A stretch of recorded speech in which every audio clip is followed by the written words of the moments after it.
नमस्कार दोस्तों, आप देख रहे हैं एक मेडिटेशन चैनल। और आज हम इस चैनल पर थोड़ी सी ज्ञान की बात करेंगे। जब इंसान इस धरती पर जन्म लेता है तो वो अपना सोल प्लान खुद करके आता है। उसको अपना मकसद पता होता है, उसके कुछ कर्म होते हैं जिन्हें वो पूरा करने के लिए आता है।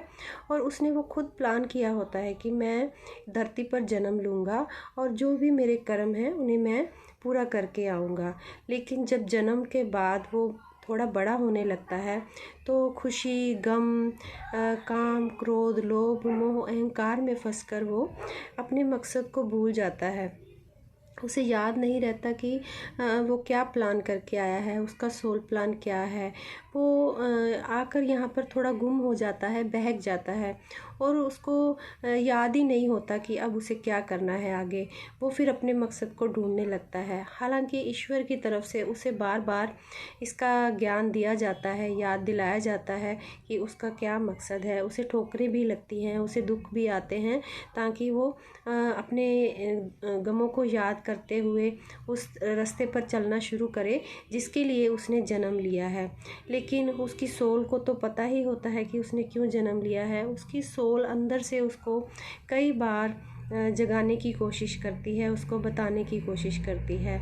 और जो इंसान अपनी सोल की आवाज़ को सुनता है तो फिर वो मेडिटेशन की तरफ मुड़ता है, ध्यान की तरफ मुड़ता है, ज्ञान की तरफ मुड़ता है।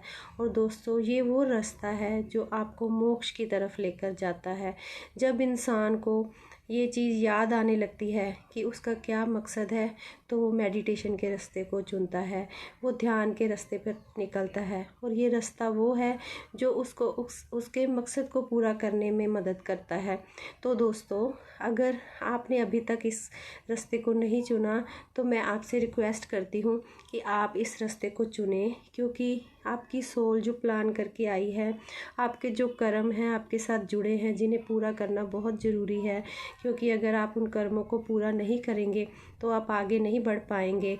आपको बार बार इस जन्म के गेड़ में फंसना पड़ेगा, बार बार धरती पर जन्म लेना होगा और फिर आप जन्म ले लेकर ही इसी उधेड़ बुन में फंसे रह जाएंगे। तो दोस्तों, आप इस रास्ते को चुनिए और अपने मकसद को पूरा कीजिए।